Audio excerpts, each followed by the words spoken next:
Battle of Oliwa. The Battle of Oliwa, also known as the Battle of Oliva or the Battle of Gdańsk Roadstead, was a naval battle that took place on 28 November 1627, slightly north of the port of Danzig off of the coast of the village of Oliva during the Polish-Swedish War. It was the largest naval engagement to be fought by the Polish-Lithuanian Commonwealth Navy and resulted in defeating a Swedish squadron led by Niels Stiernsköld that conducted a blockade of the harbour of Danzig. The Poles sailed out of the Danzig harbour and engaged the Swedish squadron, capturing the Swedish flagship and sinking another Swedish warship. 110. Background: the Swedes had a long tradition of seamanship and maintained a strong navy, and were able to land troops from the Swedish mainland at will along the southern Baltic shore. They were also able to blockade the Polish-Lithuanian Commonwealth's ports, most important being Danzig, maintaining a stranglehold on Polish-Lithuanian trade.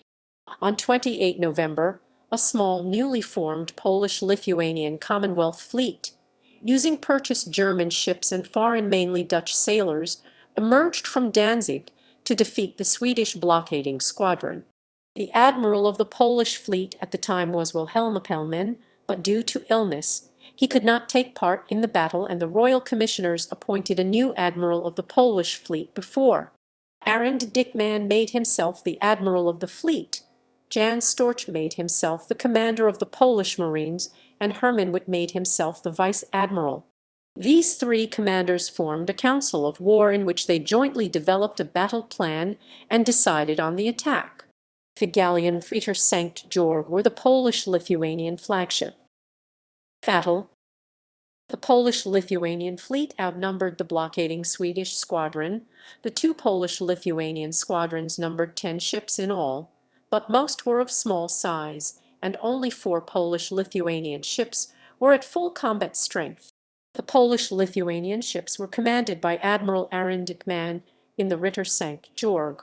The Swedish squadron numbered 6 vessels, under Admiral Niels Stiernsköld in his flagship, Tiger. The Polish-Lithuanian ships had a larger complement of Marines on board than the Swedish ships, and this in large part determined the tactics employed in the battle. The Polish-Lithuanian fleet anchored off the Danzig roadstead, while the Swedish squadron sailed southwards from the Hel Peninsula. The Polish-Lithuanian squadrons weighed anchor and suddenly rushed towards the Swedish squadron, much to the surprise of the Swedes. The battle split into 2 main encounters. The Polish-Lithuanian flagship Ritter St. Georg, supported by the Mirwabe, engaged the Swedish flagship Tigern. More Polish-Lithuanian ships came alongside the Tigern, and Polish-Lithuanian Marines boarded, overwhelmed the Swedes, and captured the vessel. Meanwhile, the Polish-Lithuanian vice-admiral's galleon Mirman attacked a larger Swedish galleon, Solon. The captain of the Solon, a Scotsman named Alexander Foreth, who served as the vice-admiral of the fleet, seeing that his ship was about to be captured, detonated the powder magazine and blew his ship up rather than capture it. The 4 surviving Swedish ships realized their situation, quickly headed towards the open sea, and managed to escape the pursuit. Both admirals were killed.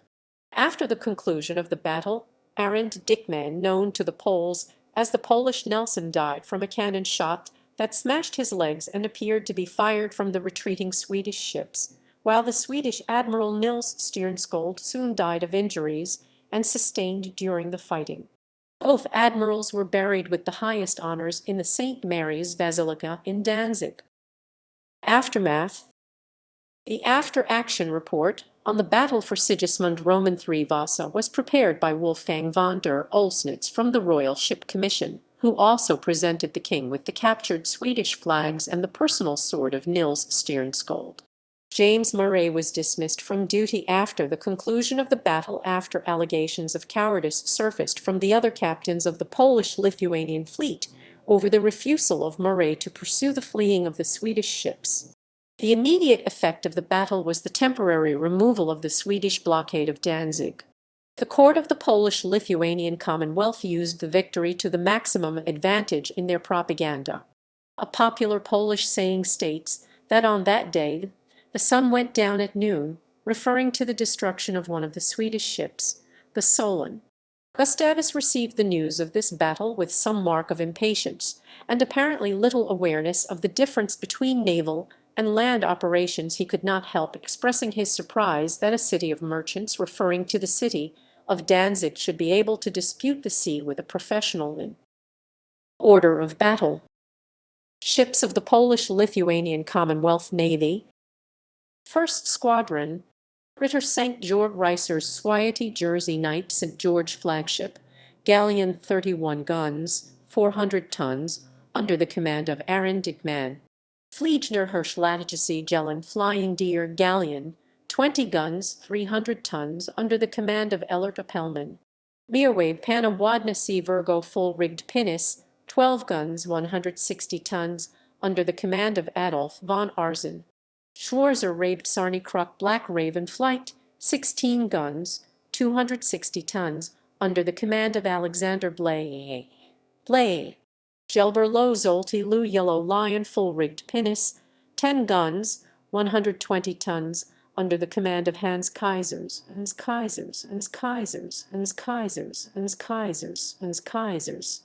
Second Squadron.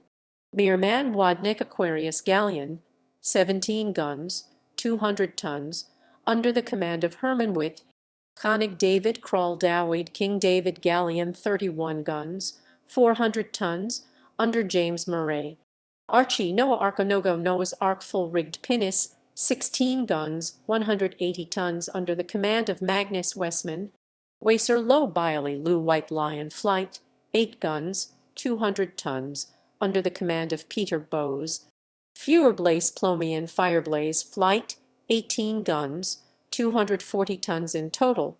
The fleet consisted of 10 ships, 179 cannons, and 1160 soldiers and sailors.